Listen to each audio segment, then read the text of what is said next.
네, 어제 결의안이 발의가 됐습니다. 정부의 우크라이나 전쟁 개입 중단을 요구하는 결의안인데요. 이 결의안을 대표 발의한 분입니다. 이현주 더불어민주당 최고위원 모셨습니다. 어서 오세요. 네, 안녕하세요. 왜 이 결의안을 준비를 하셨어요? 네, 지금 되게 중요한 시기잖아요. 우선은 이제 전쟁이 막바지로 가고 있고 지금 트럼프 대통령이 당선이 됐기 때문에 미국은 지금 정권 교체기에 들어섰어요. 그렇죠. 그러면서 근데 바이든 입장에서는 이제 뭐 얼마 안 남은 임기 얼마 안 남았는데 본인이 시작한 이제 말하자면 같이 이제 젤렌스키가 시작했지만 어쨌든 본인이 지원했던 이런 전쟁이니까 여기서 이제 성과를 좀 그래도 내야 되는 거 아닙니까? 전쟁 시작은 젤렌스키가 온 건 아니고 푸틴이 했죠. 그렇죠, 그렇죠. 네네네네.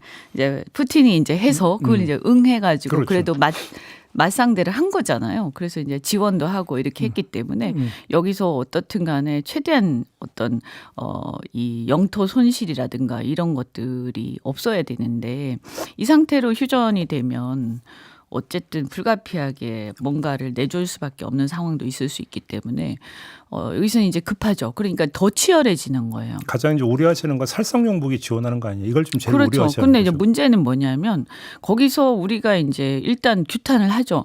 저희는 이제 어제 결의안 첫 번째 나오는 얘기는 뭐냐면 러시아와 북한을 규탄해. 당연하죠. 그것은. 북한이 또 파병을 왜 합니까? 국제법 위반이라고 보거든요. 네. 근데 문제는 뭐냐 하면 여기에 우리가 뭐 규탄하고 이런 걸 넘어서서 개입을 할 거냐 하는 거죠. 그러니까요. 그렇게 되면 전쟁이 확대가 되고 상대가 이제 러시아와 북한이 되는 거잖아요. 근데 문제는 우리가 북한하고 대치 중이고 그다음에 러시아는 우리하고 거의 사실상 바로 국경 바로 근처에 있는 상황이기 때문에 극동에 있는 나라 아닙니까? 그러다 보면 이 러시아가 이번 핵교리를 또 수정을 했잖아요. 그래서 비핵 국가에도 자기들이 핵 쓸 수 있다. 그러면 적국에 쓰겠다는 얘기인데 거기에는 우크라이나도 해당이지만 우리가 참전하게 되면 우리도 해당이 되는 거예요.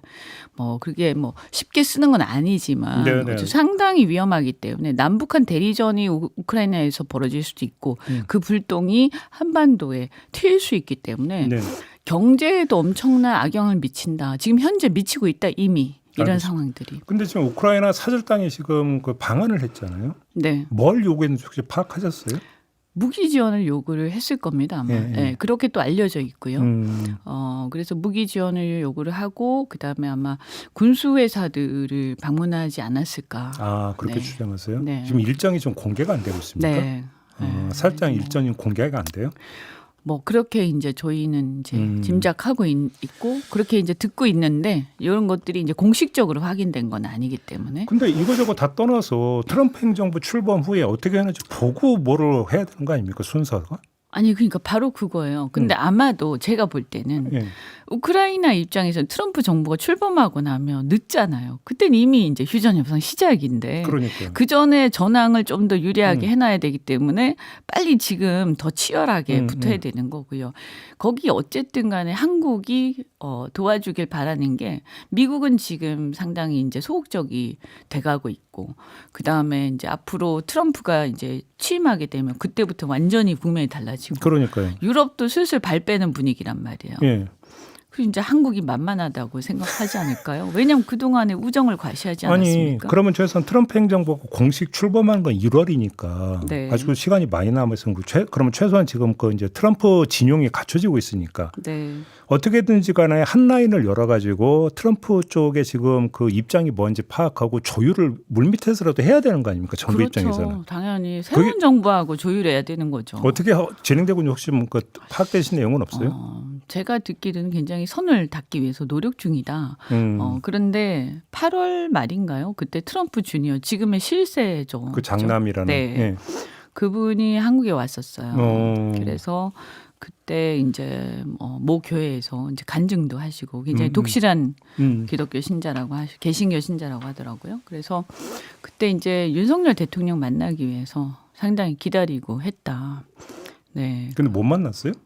네, 안 만난 모양이에요. 네. 안 만났다고? 기다리다가 못 만나고 갔다 오고 그러더라고요. 제가 듣기로는. 8월에? 네, 8월 말 정도. 네.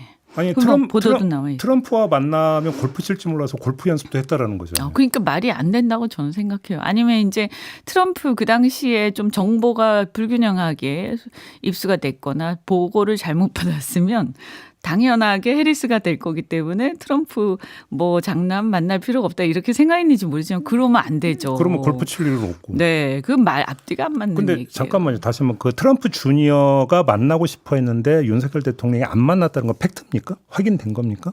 예, 제가 그 관계된 분한테 들은 얘기예요. 그래요? 네. 그러면 트럼프 당선 이후에 일단 안 만나고 간 건 맞잖아요. 근데 그분이 한국까지 왔는데 당연히 한국 대통령 만나고 싶어 하시죠. 그리고 요청도 했고 기다렸다까지는 들었거든요. 근데 안 만났잖아요. 만났으면 우리가 알죠. 트럼프 주니어가 지금 실세라면서요. 실세 중에 실세라고. 지금 실세 중에 실세죠. 그래요? 예, 지난 1기 때는 이방카가 상당히 역할을 했는데 지금은 이제 그분이 사실상 많은 그 인사라든가 이런데 관여를 하고 계신다 이렇게. 그래요? 그래서 거기다가 이번에 마이클 월츠라고 미국의 그 안보보좌관으로 내정된 분, 이분이 최근에 이제 이 우크라이나 전쟁에 북한의 파병에 대해서 또 비판을 하면서 동시에 한국이 이제 여기 무기 지원하거나 이렇게 개입할 경우 이게 확전될 우려에 대해서 표시를 하셨어요. 네네네. 네, 이런 것들을 보면 어쨌든 뭐 안보보좌관 내정자니까. 차기에 이제 트럼프 정부의 어떤 이 지금 상황을 보는 시각을 우리가 알 수 있지 않습니까? 그렇죠. 예. 근데 이제 윤석열 대통령이 바이든 대통령하고 그 전에 보면 요 직전까지만 해도 무기 지원에 대해서 굉장히 막 아주 적극적이었잖아요. 그래서 저희가 그 결의안 낸 거죠. 이러다가 정부가 섣부른 결정을 해서 만약에 우리가 개입하고 이 전쟁이 확전되고 지금 미국의 흐름은 지금 거꾸로 가고 있는데 이러다가 우리가 경제도 또 안보도 또 미국하고의 관계도 러시아하고의 관계도 전부 나빠져가지고 고립될 수 있다. 굉장히 심각할 수 있다. 그래서 이 결의안 내고 절대 안 된다. 더군다나 우리는 대한민국 정부고 대한민국 국회인데 알겠습니다. 헌법상 국민의 재산과 생명이 중요한 거죠. 근데 이런 문제 의식에 대해서 국민의힘 소속 의원들은 뭐라고 하던가요? 얘기 좀 나눠보셨어요? 몇 분 얘기 나눠봤는데 뭐라고 하던가요? 동의하시죠? 동의해요? 아니 이제 가만히 계시죠. 그래요? 예. 수긍하시니까 저 별 반박은 안 하시던데요. 그런데 기본적으로 지금 대통령의 스탠스가 모호하다 보니까 특히 이제 최근에 들어선 약간 이제 제가 볼 때 그래도 조금 고민은 하는 거 아닌가 싶긴 한데. 이 결의안 이제 표결해야 되는 거죠. 그렇죠. 표결 이제 국민의힘이 어떻게 나오는지 보면 이제 대충 기류는 이제 감지가 되겠네요. 확인이 되겠네요. 거기서. 그렇죠. 근데 그렇죠. 제가 볼 때 이 표결은 거부권 대상이 아니거든요. 그렇죠. 결의안은. 예. 그래서 우리끼리도 가능한데 문제는 이제 근데 이 외통이나 국민의힘 의원들이 찬성표를 던지는지 저는 그게 궁금한 거죠. 네. 그리고 국민의힘 위원장이 이걸 또 상정해 줘야 돼요. 그 문제가 있어요. 네. 그렇네요. 네, 그래서 저희가 이렇게 이제 어쨌든 국회에서만 절차만 있는 게 아니라서 대외적으로 여론전도 하는 거죠. 네. 알겠습니다. 민주당의 입장을 분명하게 이제 밝히는 거죠. 다른 질문 좀 드릴게요. 지금 그 당 미래경제성장전략위원회 위원장 맡고 계시잖아요. 네. 윤석열 대통령이 최근 들어서 양극화 문제를 계속 얘기를 하고 있습니다. 이건 어떻게 평가를 하세요? 네, 아니 좋은 주제예요. 그리고 필요한 주제고요. 예. 그죠? 모두가 다 동의하는데. 근데 이분이 얘기하시니까 되게 이상해요. 아니 이때까지 아니 대통령이 얘기할 수 있죠, 뭘? 네, 아니 그런데 예. 지금 이제 하반기 국정기조가 양극화 타개라는 거잖아요. 그런데 전반기에 이분이 양극화 타개와 정반대의 방향으로 열심히 달리셨거든요. 예를 들면 그러니까 일단 첫째 조세 정책만 보더라도 일단 지금 양극화의 가장 우리나라의 심각함은 내수가 지금 마르고 있는 거 아닙니까? 특히 밑바닥 경제가요. 그러면 이 이 유동성을 좀 이렇게 많이 그러니까 국민들이 소비를 할 만한 유동성이 풍부하지 못하면 정부라도 재정 지출을 해야 되는데 이 정부가 재정 지출을 하려면 너무 감세를 하는 게 꼭 바람직한 건 아니거든요. 그렇다고 해서 우리가 지금 증세할 수 있는 상황은 아니죠. 경제 안 좋으니까. 하지만 있던 거를 굳이 너무 감세할 필요는 없는데 그리고 감세를 하더라도 서민들한테 집중해야 되는데 중산층한테요.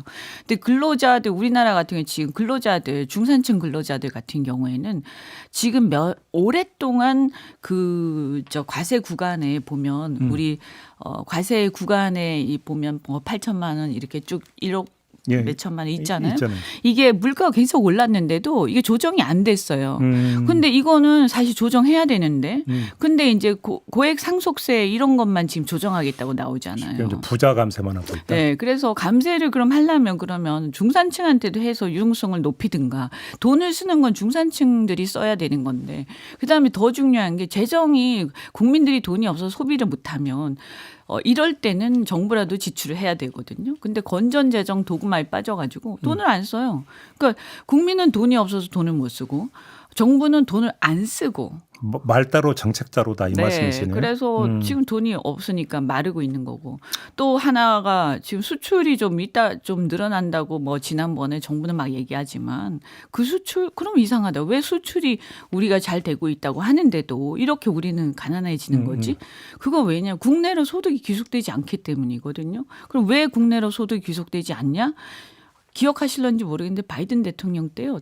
대통령께서 대기업들 쫙 이끌고 미국에 투자하라고 그랬잖아요.